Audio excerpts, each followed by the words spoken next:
Fala galera, beleza? Aqui é Joel Paviotti, administrador da página Iconografia da História. Estamos no Instagram, no Facebook, no Twitter e voltamos agora depois de uma longa pausa aí no nosso Iconocast, que é o podcast oficial da nossa página que divulga nosso trabalho aí.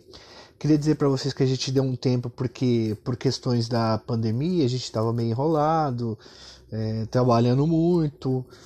Tivemos problema também com o computador de edição e tal, e como é tudo bancado do nosso bolso, às vezes falta um pouco para a gente conseguir fazer o trabalho. Mas enfim, vamos fazendo aí, vamos trabalhando. Seguinte, hoje nós vamos falar no nosso podcast sobre uma questão muito interessante. Esse vai ser um podcast longo, mas eu acredito que vai ser um trabalho excelente, que vai trazer muita informação para vocês, de um tema muito atual e que vai fazer com que vocês consigam entender melhor o que está acontecendo no nosso país e fora dele também, tá? Mas mais especificamente, claro, nos Estados Unidos, que é onde deu boom essa semana. A gente vai falar sobre a questão racial norte-americana, tá? E então segue a gente aí, curte a gente no Facebook, acompanha no Instagram, no Twitter, vamos que vamos. Aqui é o Joel Paviotti, forte abraço, roda a vinheta e vamos lá.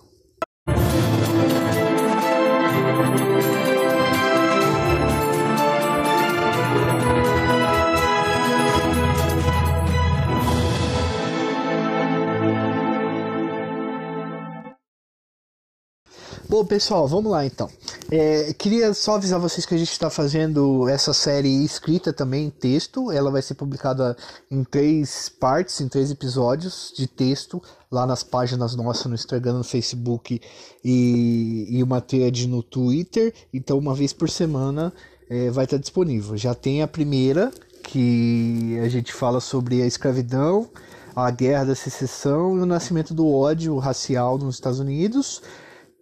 E posteriormente aí a cada semana a gente vai publicando novamente outros textos aí nas próximas semanas, certo? Bom, vamos começar aqui. A questão racial nos Estados Unidos, ela é muito importante para ser entendida, para ser compreendida, para compreender a sociedade norte-americana. Essa última semana que a gente teve a lamentável morte do George Floyd, que é um homem negro entre muitos homens negros que são assassinados pela polícia, pelo tratamento desigual que a polícia dá entre negros e brancos nos Estados Unidos. Isso criou um distúrbio enorme lá, né? Parece que foi uma bomba relógio, assim. O fim do pavio foi a morte, o assassinato, na verdade, desse homem negro em Minneapolis, Minnesota. E aí está havendo distúrbios em todos os lugares dos Estados Unidos. E, né, gerou repúdio aí de boa parte da população mundial, inclusive. E eu já quero avisar antes de começar a contar a história, que a gente vai trabalhar a história da escravidão, mas a gente vai mostrar, e do racismo, mas a gente vai mostrar para vocês aqui, vai ficar bem claro que na verdade muita coisa tomou outra roupagem, mudaram-se os conceitos, mudaram-se os palavreados, os vocabulários, as formas de violência, mas o racismo continua extremamente forte e muito forte nos Estados Unidos. É uma questão muito pesada lá. Bom, vamos lá então. Vamos desde o princípio. Os Estados Unidos, quando foi formado, eram umas 13 colônias, que foi formada por pessoas que vieram da Inglaterra, muitos deles fugindo de perseguições religiosas, pois eram protestantes e a Igreja Católica ainda dominava boa parte do território europeu. Isso a gente está falando do século XVI, certo? Bom, vindo para cá, eles formaram algumas colônias de povoamento, eram 13 colônias a princípio, e essas 13 colônias eles tinham uma cultura econômica agrária. Como todo país da América, né? Os norte-americanos ali, que eram ingleses no período, os colonos ingleses, eles passaram a comprar, né? A importar mão de obra negra. Então, escravizados negros eram pegos nos continentes africanos, principalmente na região do Congo ali, eram trazidos para cá, para os Estados Unidos, e eles eram escravizados em fazendas que plantavam algodão, fumo, chá, né, mate e etc. Os Estados Unidos ele implantou logo cedo, ainda quando era 13 colônias, um comércio que era conhecido como comércio triangular. Era assim. Existiam grandes fazendas no sul dos Estados Unidos e nas 13 colônias, mesmo as colônias do norte. Essas plantações, elas exportavam algodão e mate e fumo para a Europa. Com esse dinheiro, os caras compravam escravos vindos da África. E boa parte dessas plantações eram na América Central. E chegavam muitos escravizados na América Central. A gente chama isso de comércio triangular. Estados Unidos, África, América Central. América Central, Estados Unidos, África. Então era dessa forma que se constituía o comércio norte-americano chamado comércio triangular. Tanto no sul dos Estados Unidos quanto na América Central, lugares onde tinham grandes fazendas com influência norte-americana. E depois fazia-se esse comércio. Vendia-se para a Europa, pegava-se os escravizados da África, usava-os na América Central e nos Estados Unidos. Tá? Dá uma espécie de triângulo aí se a gente for pegar essas três partes. Estados Unidos, Europa, Estados Unidos, África, América Central. Estados Unidos, África, América Central. Estados Unidos, África, América Central. A Europa era quem financiava isso, comprando as coisas dos Estados Unidos, tá? Muitas vezes os norte-americanos, eles compravam escravizados lá na África mesmo, com rum, né, fumo e outros produtos mais. Mas a maioria desses escravizados eram comercializados em feiras de escravizados. A feira de escravizados era um lugar horrível. As feiras mais importantes se localizavam no porto de Louisiana e no porto da Flórida. E nessas feiras você tinha um desfile de escravizados, de negros escravizados. Tinha o negro reprodutor, que eles chamavam, tinha o escravizado que era o negro bom para labuta, para o corte de cana, para plantação de fumo. As negras que eram usadas para ser estupradas pelos senhores ou como reprodutor, o senhor poderia fazer ali um test drive, né? Com a liberdade da palavra aí, né? Não é uma palavra adequada para falar, mas na verdade o senhor, o cara que comprava escravizado, podia estuprar a escravizada ali para experimentar se ela era o que ele queria mesmo de verdade, numa prática muito cruel e terrível. Bom, então essas feiras aconteciam, os donos de fazenda do sul dos Estados Unidos e da América Central, eles compravam esses escravizados e esse comércio, essa questão aí, ela ocorreu por muito tempo. E isso foi criando uma sociedade escravagista nos Estados Unidos, principalmente no sul. É dessa época também que veio aquele tipo de negro que a gente chama de negro da casa. Que, na verdade, o Malcolm X chamava assim. Muitos negros que defendiam o pan-africanismo diziam, né? O negro da casa, porque os senhores de escravo, os fazendeiros, os escravizadores, eles começaram a criar sistemas de hierarquia entre os escravizados, para que o escravizado começasse a se identificar muito mais com o dono dos escravos do que com os próprios escravizados, com as próprias pessoas que estavam ali escravizados com eles. A situação dos escravizados nos Estados Unidos era terrível. Chibatadas, castigos físicos,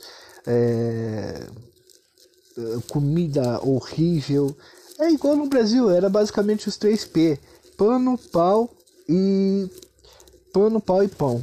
Eram as três coisas que os escravizados tinham.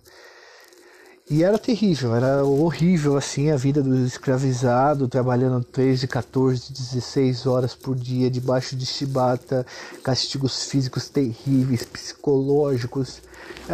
É tudo envolvido nessa chaga terrível da história da humanidade, que foi a escravidão. A gente não tem nem como mensurar isso ainda. Muitas pessoas escrevem, e mesmo assim as palavras são poucas para a gente conseguir descrever tanto de mal que esse sistema causou na história da humanidade para as pessoas que foram escravizadas.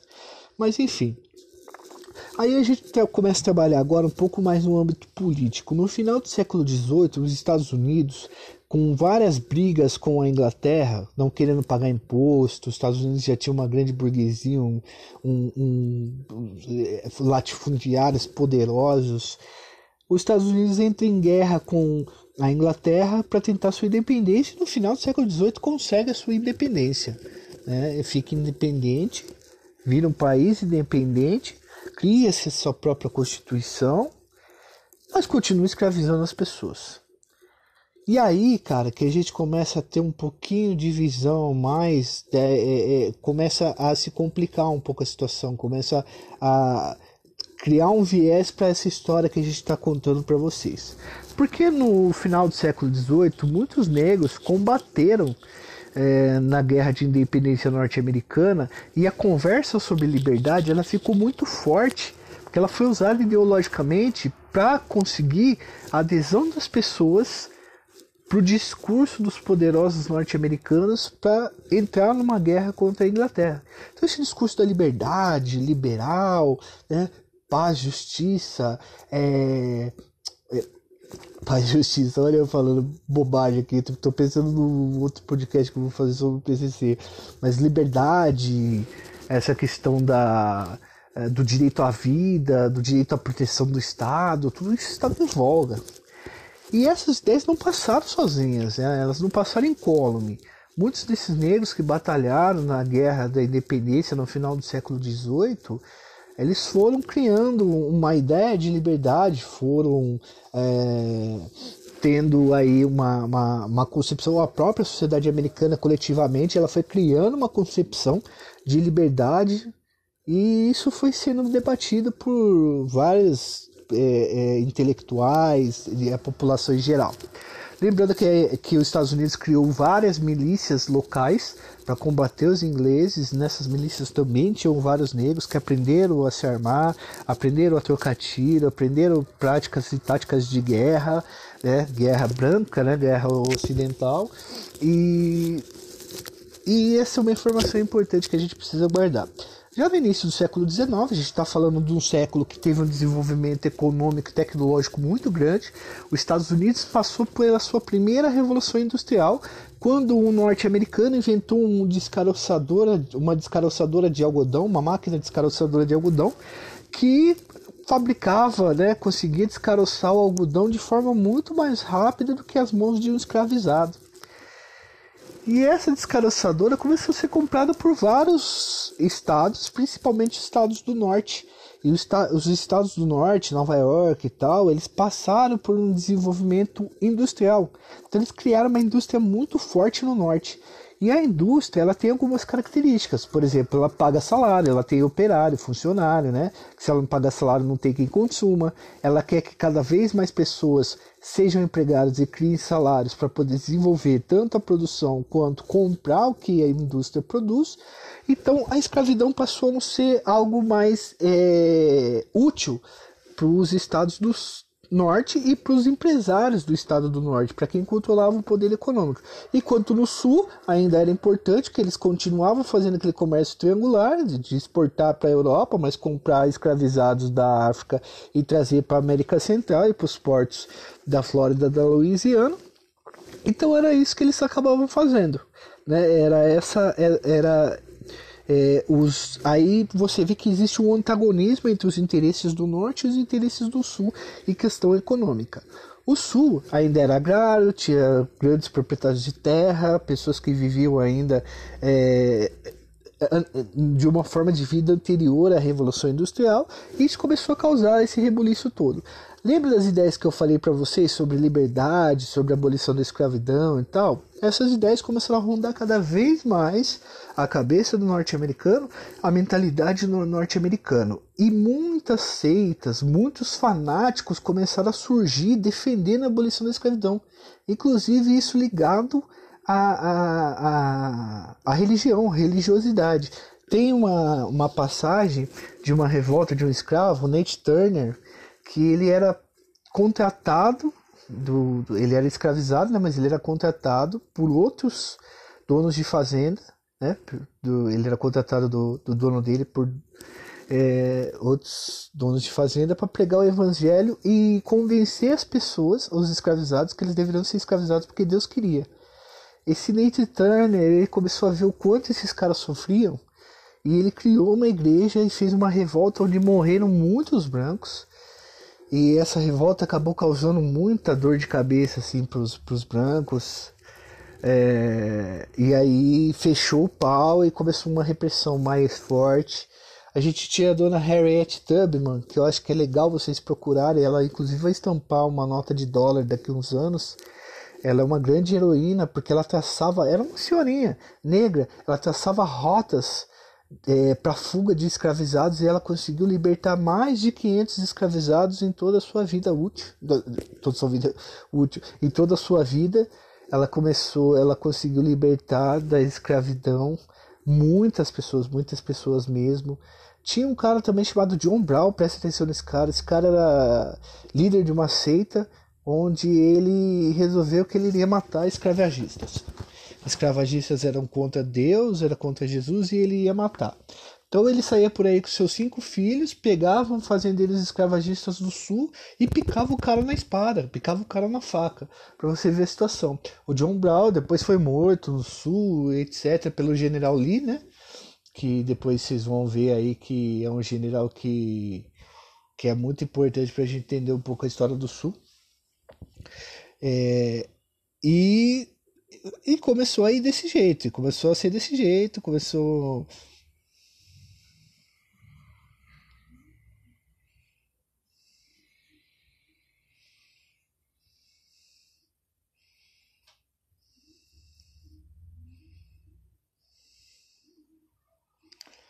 E dessa forma, a ideia de abolição da escravidão começou a ganhar cada vez mais espaço. Então chegou um momento que o interesse do norte econômico e do sul eram totalmente antagônicos. O interesse de uma elite intelectual era abolir a escravidão, enquanto o interesse das lideranças intelectuais do sul era manter a escravidão funcionando. Isso era um caldeirão, foi um caldeirão. Já tinha milícias formadas caçando negros que não eram mais escravizados. Conflitos raciais na época já tinham matado centenas de pessoas. Pastores tinham sido mortos porque se colocavam ao lado da abolição. Então teve toda uma preparação para essa ocorrência, até que em 1860 um cara chamado Abraham Lincoln, que era francamente, explicitamente a favor da libertação dos escravizados, da abolição, não só por motivos ideológicos, ele tinha também, mas ele tinha boas relações com a Inglaterra, que já havia proibido o tráfico de escravizados negros da África, mas também pelo fato dele estar muito ligado com empresários e pensar que no futuro a indústria deveria ser o carro-chefe da economia em detrimento das grandes propriedades do sul. O Lincoln foi eleito em 1860 e em 1861 ele entrou ao poder. Os estados do sul, se sentindo violentados pela eleição do Lincoln e que seus interesses não seriam contemplados ali naquela situação, o que eles fizeram? Esses estados do sul, eles saíram da União e formaram uma federação própria, que é chamada de Confederados. Aquela bandeira dos Confederados que tem toda a marcha racista nos Estados Unidos. Lá vocês vão ver depois, vocês podem pesquisar aí que vocês vão ver. Esses estados eles formaram os Confederados. E a União continuou sendo a União ali, sem esses estados.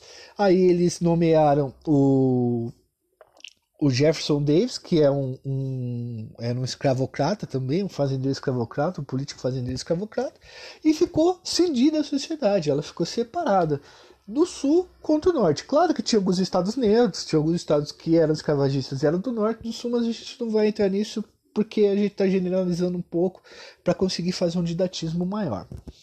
E o que acontece, pessoal? É declarada a Guerra de Secessão. O general Lee, que é herói da galera supremacista branca lá nos Estados Unidos, foi o principal general do Sul, e o Abraham Lincoln guiando o pessoal. Então ficou uma guerra entre a União, que eram os estados que ainda pertenciam aos Estados Unidos, e o Sul dos Estados Unidos sob a bandeira dos confederados. E essa foi uma guerra pesada de 4 anos, onde muita gente morreu, muitos jovens foram ceifados, a vida de muitos jovens, muita gente, coisas horríveis assim aconteceram, estupros, linchamentos, mortes de pessoas. Para vocês terem uma noção, tinha uma cidade ali no sul dos Estados Unidos que sofreu, os destacamentos, as pessoas eram convocadas tudo na mesma cidade, tudo pro mesmo pelotão. Então se eles caíssem, por exemplo, numa cilada e morria quase todo mundo da cidade, entendeu? Quase todos os homens da cidade. Existiam cidades que quase todos os jovens morreram, 90% dos jovens morreram em emboscadas ou na guerra. Então foi uma guerra muito pesada, que mexeu com as estruturas dos norte-americanos. Foi uma guerra civil que ninguém ficou a par dela, todo mundo sofreu com ela. Foram 4 anos pesados de guerra. E essa guerra ela só teve fins mesmo quando foi muito reforçado. Quando os confederados cansaram, eles começaram a empobrecer, né? Eles começaram a perder muito dinheiro, perder muita tropa. E o Lincoln conseguiu passar o que nós chamamos de 13ª emenda. A 13ª emenda era uma lei onde os escravizados eles eram libertos. Era proibida a escravidão nos Estados Unidos. E aí teve uma baita de uma treta, de uma briga lá para conseguir aprovar essa legislação, mas a 13ª emenda foi aprovada no meio da guerra, e essa aprovação fez com que os estados do sul perdessem mais força ainda, porque os escravizados que moravam no sul podiam lutar para o norte, que eles seriam libertos na mesma hora. Então eles ficaram assim, sem chão, e perderam a guerra. E ao perder a guerra, o sul ficou com a maior parte da conta para pagar. Porque o governo norte-americano, depois de libertar os escravizados, ele tinha um plano de inclusão desses escravizados para, enfim, se fazer com que a pessoa conseguisse sobreviver ali naquela região, naquela situação, criando uma política, coisa que no Brasil não foi criada. Depois, um dia a gente vai fazer um podcast sobre a história do negro no Brasil, a gente vai ver que não foi criada nenhuma política de incentivo para inserir esse cara na sociedade. Mas nos Estados Unidos foi. Muitos estados deram para o negro um burro, deram para o negro ali uma terra, né? Insumos para poder produzir, maquinários, charruas. Então os negros eles tiveram ali um pequeno amparo, mas bem pequeno amparo do Estado, de alguns estados, que serviu para que eles conseguissem se inserir na sociedade e garantir sua subsistência. Os Estados Unidos tinha uma linha de pensamento dos intelectuais que os escravizados tinham que voltar para o continente africano, e os Estados Unidos patrocinou, cara, a criação de um país, a criação da Libéria. A Libéria foi criada com a ajuda dos Estados Unidos para alocar esses escravizados que ou queriam voltar, e muitos deles não tinham raízes lá no continente africano também, eles eram filhos de norte-americanos e essas coisas. É uma coisa meio racista de pensar que o cara, por ser negro, por estar ali escravizado, o cara não pertencia aos Estados Unidos, ele pertencia para sempre à África, à raiz africana. Mas enfim, muitos estados enviaram até forçadamente os escravizados, os negros, os ex-escravizados para o continente africano na Libéria. Mas muitos ficaram nos Estados Unidos. Os negros passaram a fazer parte de 10% da população norte-americana, depois passou para 13%, 15%. O que acontece? Essa questão dos negros terem sido amparados pelo Estado, né, terem sido agentes ativos na questão da guerra, né, da libertação da escravidão, né, na questão da derrota do Sul, as populações tradicionais do Sul, formadas por brancos, eles acabaram desenvolvendo um ódio pelos escravizados negros, pelos ex-escravizados negros. Eles acabaram desenvolvendo uma relação de ódio. Um ódio muito pesado que vai fazer parte da história dos Estados Unidos até hoje. Para vocês terem uma noção, foi nesse período, um pouco pós-guerra, que foi construída a filosofia racista da Ku Klux Klan. E foi no final do século XIX que as grandes teorias racistas, como a eugenia, né, aquela ideia do darwinismo social, que a raça negra era menos desenvolvida intelectualmente, quanto mais a sociedade ia embranquecendo, mais ela ia ficando inteligente, desenvolvida, progressista, né, e atingindo o progresso social, o progresso cultural e o progresso tecnológico. Essas ideias elas estavam muito fortes no século XIX e ajudou na constituição de um ódio racial à raça negra, né? Inclusive criou-se uma ideia, né? Estruturou-se uma ideia de raças, né? E é aí que começa a maior opressão mesmo dos negros por dentro do Estado norte-americano. Os negros eles conquistaram os direitos. E aí vai ter todo um trabalho em cima do direito da legislação para tirar essa liberdade dos negros em lei. Os estados lançaram leis que nós chamamos hoje, nós historiadores chamam de leis Jim Crow. O que eram as leis Jim Crow? As leis Jim Crow era conjunto de leis de vários estados que segregavam o negro, que consideravam o negro como um sujeito diferente, inferior da sociedade. Então separava escola de branco com escola de negro, bebedouro de branco com bebedouro de negro, criava uma segregação. O negro não podia casar com branco e etc. Criava-se uma segregação em lei. Isso estava escrito na Constituição dos Estados, estava escrito nos códigos penais dos estados, estava escrito na legislação deles, né? E veja como que isso é pesado, porque estava em lei e as pessoas seguiam e dava legitimidade para a polícia fazer isso. Isso tudo no final do século XIX, essa legislação criada, as leis de Jim Crow e etc.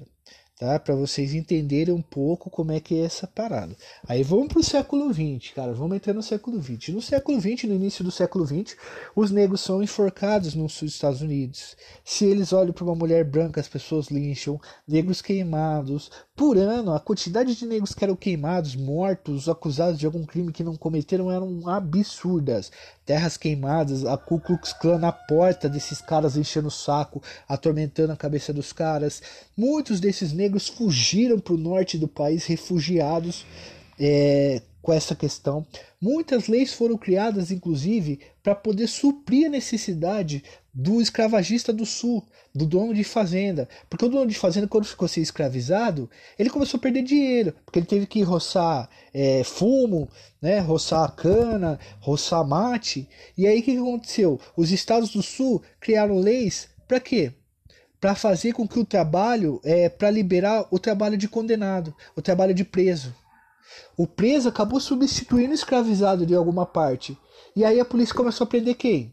Os negros. Então os negros passaram de ser escravizados ali na lei para ser escravizados após serem presos. Então a maioria dos presos eram negros e os negros continuavam trabalhando nas suas fazendas com serviços forçados, trabalhando nas estradas e etc. Deu para entender como é que a legislação foi moldada? E muitos dos escravizadores do sul, dos donos de fazenda do sul, começaram a fazer obra para o Estado. E fazendo essas obras para o Estado, o que eles faziam? Usavam a mão de obra de trabalhos forçados dos presidiários. Então muitos jovens negros começaram a ser presos por qualquer situação, por qualquer coisa, justamente para trabalhar para esses caras aí nos serviços forçados. Muito pesada essa ideia aí. No início do século XX, os negros começam a ser mortos, reprimidos, sempre com uma resistência muito forte, né? O negro, a gente tem que falar disso, que o negro não passou por isso sem resistência, né? Sem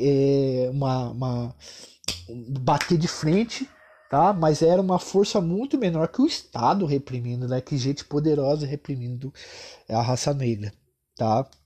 E quando eu falo raça, entenda que eu estou falando de raça do ponto de vista sociológico, tá? Não uma questão biológica só, mas do ponto de vista sociológico. A gente separa isso sociológico historicamente para criar esse fato. Tá? Então, assim, e no início do século XX, os negros, de tanto apanhar, de tanto morrer, de tanto serem enforcados, eles começaram a se juntar e criar associações. Em 1909 foi criada a NAACP, que é a Associação Nacional para o Progresso das Pessoas de Cor. A NAACP, ela foi uma das primeiras organizações de pessoas negras lutando pelo direito dos negros. Então a NAACP, a princípio, em 1909, ela tinha poucos membros e foi crescendo o número de membros. Era uma espécie de associação, junto com as igrejas batistas, né, com grupos de música, porque a contribuição do negro para a sociedade norte-americana, inclusive culturalmente, foi muito interessante. O negro foi o inventor do jazz, foi o desenvolvedor do blues. Eles cantavam nas roças, nas plantações, e aí eles eram ali exímios músicos. O coral gospel, por exemplo, o gospel vem da música negra, do coral, da cantoria, aquelas escalas de voz, né? O falsete. Ele era uma questão da cultura negra. Muitos negros viraram protestantes, batistas. E aí muitos pastores começaram a entrar na NAACP. E a NAACP começou a alfabetizar uma quantidade de negros, ali pagar para pessoas se formarem advogados para defender esses caras. Então, onde tinha uma causa em que o negro estava sendo oprimido pelo Estado, a NAACP estava lá. E ela foi muito importante nessa história toda. Bom, década de 10, década de 20, a gente tem aí na década de 20 o grande massacre de Tulsa, da Flórida, né? Flórida tinha uma cidade chamada Tulsa, que era uma cidade onde muitos dos negros ali daquela região conseguiram ganhar dinheiro. Os caras viraram empresários, conseguiram ficar ricos, e eles montaram meio que uma cidade negra ali dentro de Tulsa, uma cidade da Flórida, em que tinha a Wall Street negra, para vocês terem uma ideia. Era uma série de investidores negros ali que bancavam, a galera tinha uma grana, era uma comunidade negra muito rica. E ela foi massacrada pelos brancos. Ela foi massacrada com a ajuda do Estado, da polícia, porque cresceram economicamente e estavam ganhando destaque e ajudando a NAACP, inclusive. Bom, os anos 20, 30, e aí a gente tem, cara, inúmeras formas de comprovar a opressão que os negros sofriam nesse período muito pesado aí dos anos 10 a mais ou menos os anos 40 e 50. Os negros iam para a guerra e não podiam se misturar com os brancos lá. Os negros não podiam beber água no mesmo lugar que os brancos. Os negros não podiam frequentar a mesma escola que os brancos. O negro não podia casar com uma mulher branca. Uma mulher negra não podia casar com um cara branco. Tá? Existiam estados em que o negro, por exemplo, podia andar na rua, entrar no zoológico uma vez por ano. Então, essas leis de Jim Crow, elas foram fazendo um arrebento. Em 1900, no início da década de 20, por exemplo, não sei se em 1915 ou 20, foi lançado um filme, um dos filmes que mais fizeram sucesso nas histórias dos Estados Unidos, que é O Nascimento de uma Nação, do D.W. Griffith, que era um baita de um racista. Esse filme é até interessante vocês assistirem por uma questão histórica, de conhecimento histórico. Ele deve ter umas 3, 4 horas esse filme, e contava a história da Guerra de Secessão, isso no início do século XX, na Guerra de Secessão. O filme foi feito no início do século XX, contava a história da Guerra de Secessão, mostrando o negro como o principal causador da desgraça do sul dos Estados Unidos, o principal causador da guerra, e mostrava o negro como alguém animalesco, o negro querendo estuprar a filha do fazendeiro, sabe? Os negros como uma forma, os trejeitos de macaco, assim, de animal, cara. O filme é muito feio, assim. E esse filme, ele mostra de forma heróica a Ku Klux Klan, que surgiu lá no século XIX, lembra que eu falei pra vocês, mas ela estava meio apagada.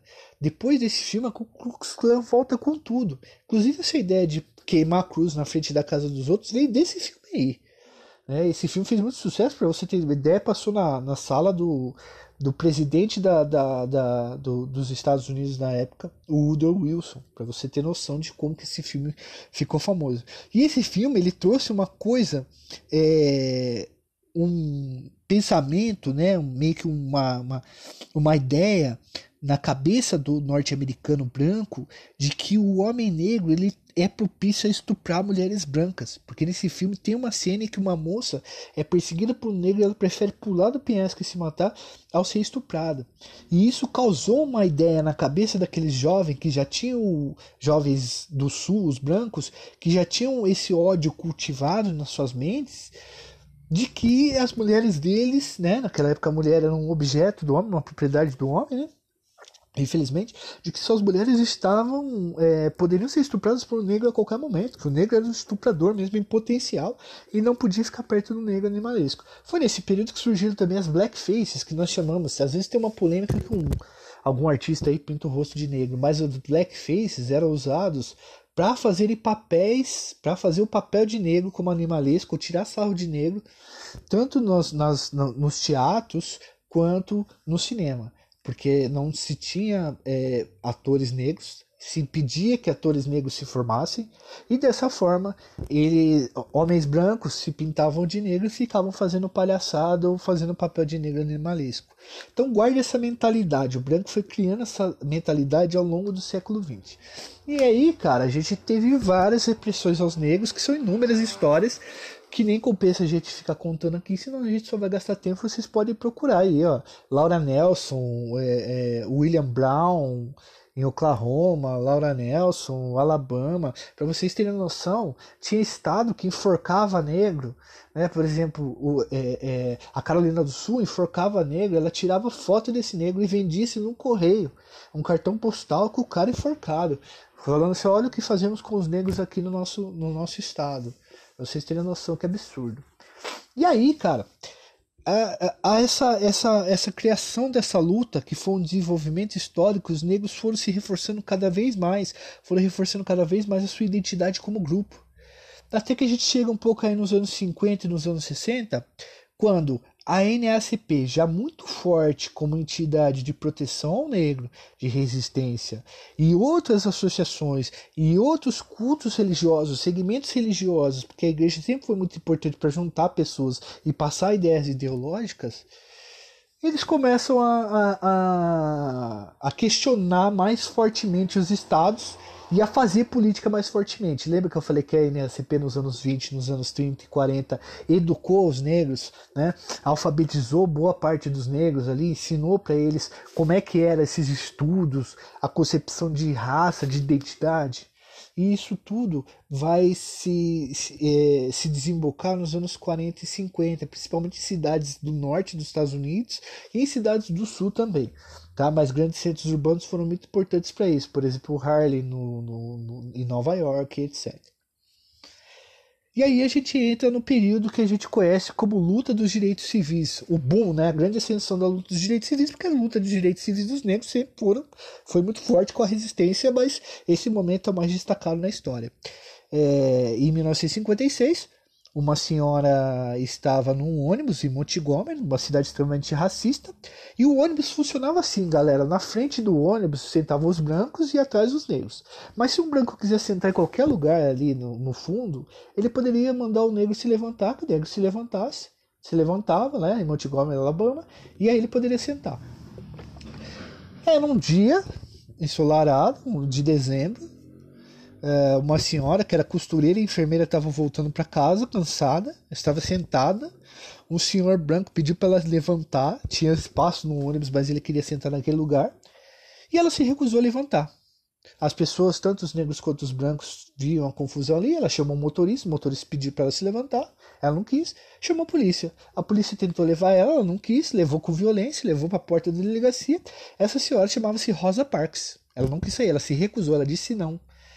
Em pouco tempo, na delegacia, tinha 500 pessoas na porta, gente da NAACP, negros que estavam ali no ônibus, outras pessoas que conheciam ela, a Rosa Parks, brancos também estavam ali protestando.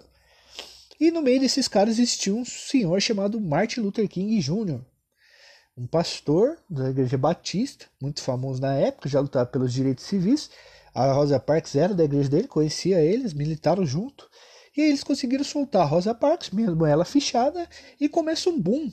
E um movimento chamado movimento, no caso dessa ação que aconteceu, o movimento do boicote aos ônibus de Montgomery. Os negros passaram 200 dias boicotando o transporte público, cara. E isso começou a encher a cabeça do governador, do prefeito, de empresários, porque começou a dar prejuízo. E aí, o governador de Alabama, o prefeito de Montgomery, tiveram que ceder a certas reivindicações do movimento negro, liderado pelo Martin Luther King, NAACP, pela própria Rosa Parks. E aí inicia nos Estados Unidos a marcha pelos direitos civis, que eram marchas organizadas principalmente pela NAACP e pela turma do Martin Luther King, que iam nas cidades mais racistas dos Estados Unidos, e eles marchavam no meio da rua, cara, recebendo um cuspe de branco, tomatada, às vezes até tiro, e o Martin Luther King ia junto com todas as pessoas ali que eram adeptas à igualdade dos negros, aos direitos dos negros que deveriam ser respeitados, contra a segregação, né, contra a diminuição do negro na lei, etc. E eles iam marchando.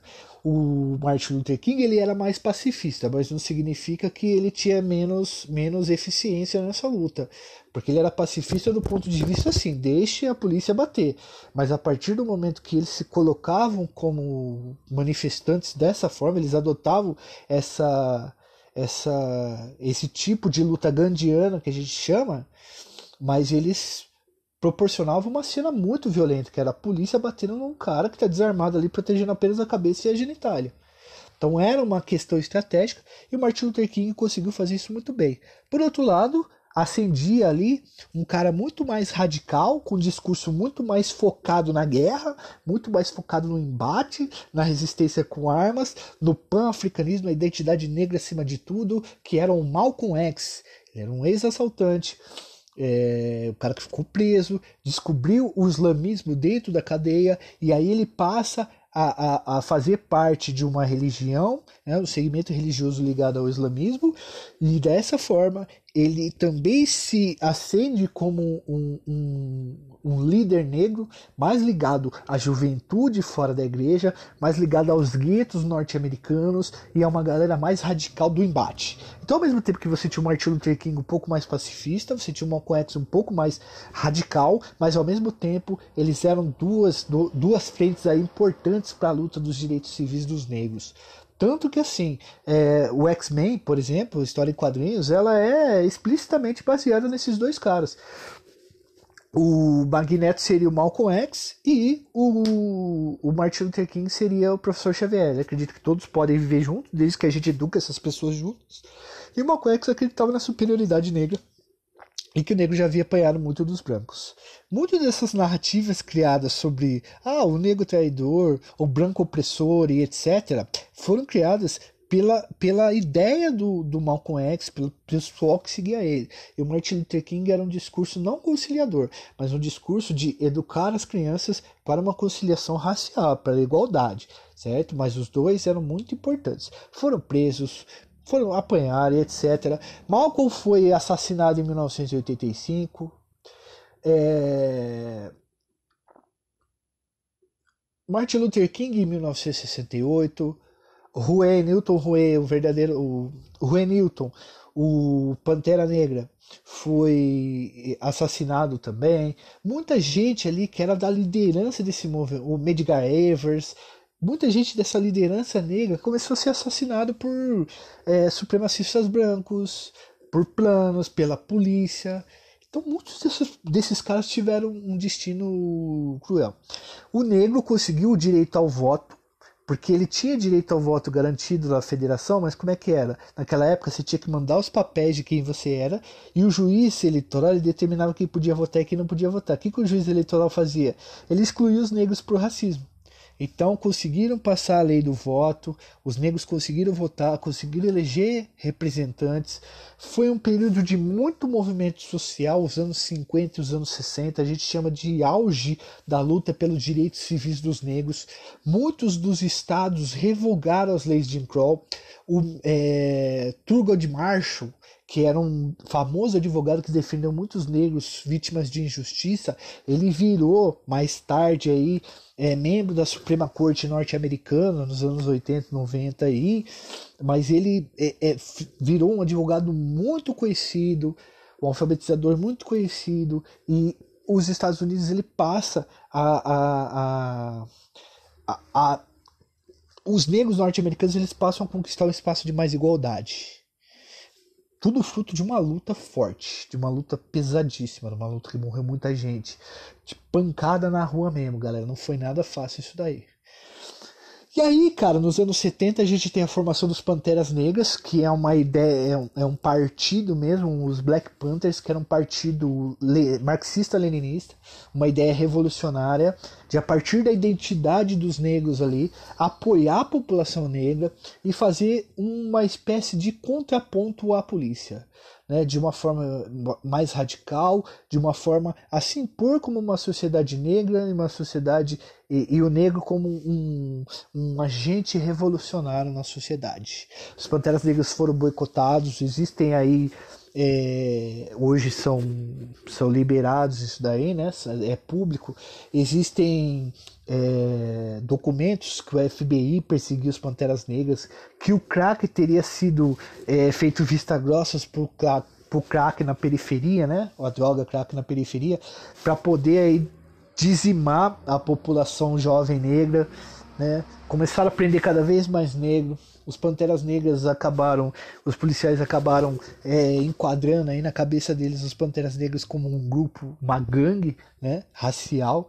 O partido foi perseguido, pessoas foram mortas, presas, mas eles ajudaram muito as comunidades negras. E aí, cara, a luta dos negros, ela abraça um pouco mais aí a cultura pop, ela vai mais para a área cultural, para a área artística, identitária, etc. E o povão continua se manifestando, os negros. A gente tem a exceção de muitos cantores negros muito famosos, igual Sam Cooke, Nina Simone, uma galera. Né? Nos anos 80 também a cultura negra é muito forte, mas em toda a história dos Estados Unidos, o negro ele é reprimido, oprimido, preso e assassinado pela força policial, pelo Estado. Isso é comum em toda a história da cultura negra e da população negra norte-americana. E isso começou a ficar o quê? Começou a ficar mais explícito depois dos anos 80. Porque 70% da população carcerária, chegou uma época que 70% da população carcerária era negra, mesmo os negros sendo 13% apenas da sociedade. Chega uma época que os 60% de quem tinha prisão perpétua era negro. Os negros eram presos por qualquer coisa. Os negros eram considerados traficantes, enquanto o branco tinha ali os seus privilégios de fazer o que queria. Então isso começou a criar uma noção nessas novas gerações de que, o negro é criminalizado, cara. A gente pode ter constituído direitos iguais na Constituição, mas a gente continua sendo criminalizado de uma forma velada. E é verdade isso. Nos anos 90 e 2000 a gente viu muito isso.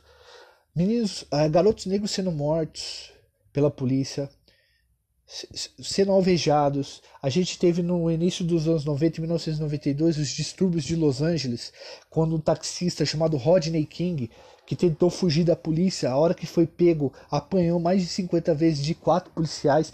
Isso deu um distúrbio, uma rebelião racial, que são muito famosas essas rebeliões raciais, ali em Los Angeles, que matou muita gente, destruiu Los Angeles, deu uma quantidade de prejuízo enorme.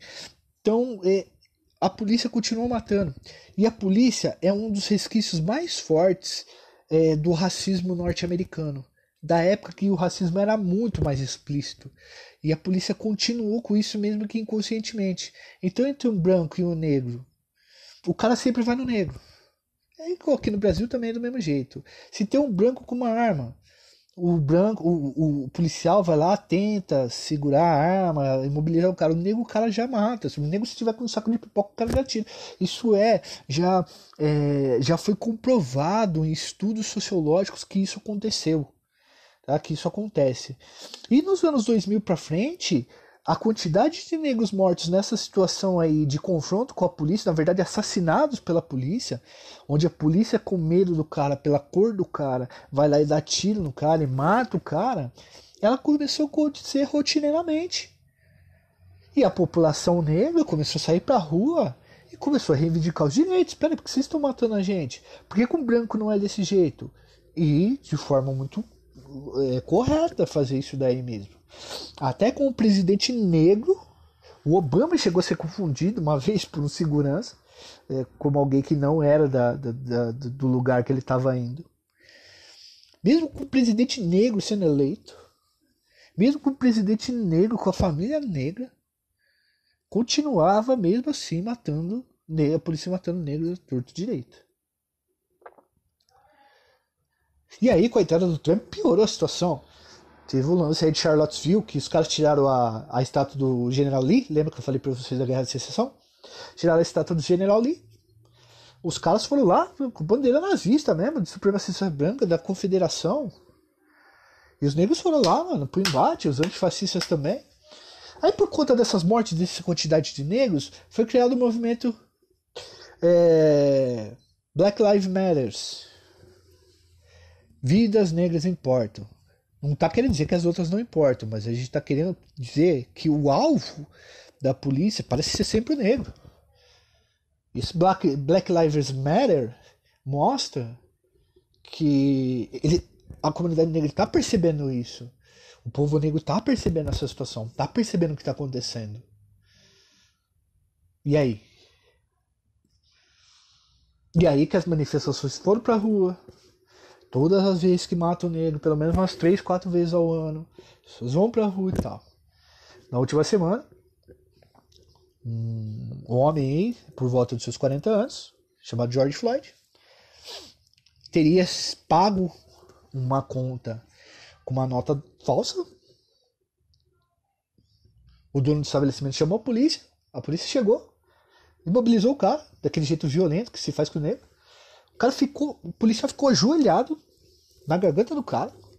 O cara pedindo, pelo amor de Deus, uma cena horrível. Me deixa respirar, chamava a mãe dele e tal. O cara morreu ali no pé no joelho do cara. Tudo bem, ele foi levado inconsciente, mas não tinha como salvar mais ele na ambulância. Aí a população foi pra rua. E tá um quebra-pau. E eu não sei que dia vai ser lançado esse podcast, mas certamente vai estar uma loucura ainda. Ontem era domingo. E o bunker, o presidente Trump já tinha sido levado do bunker. Não falou nada sobre a questão da morte do negro. Parece que ele tá dando apoio pra fascista, para os racistas. Sim, mas é o Trump. Bom, não vou falar mais, vou terminar aqui. Qualquer dúvida aí vocês mandam pelo Facebook, pelo Instagram. Tamo junto, galera. Falou, tchau, tchau.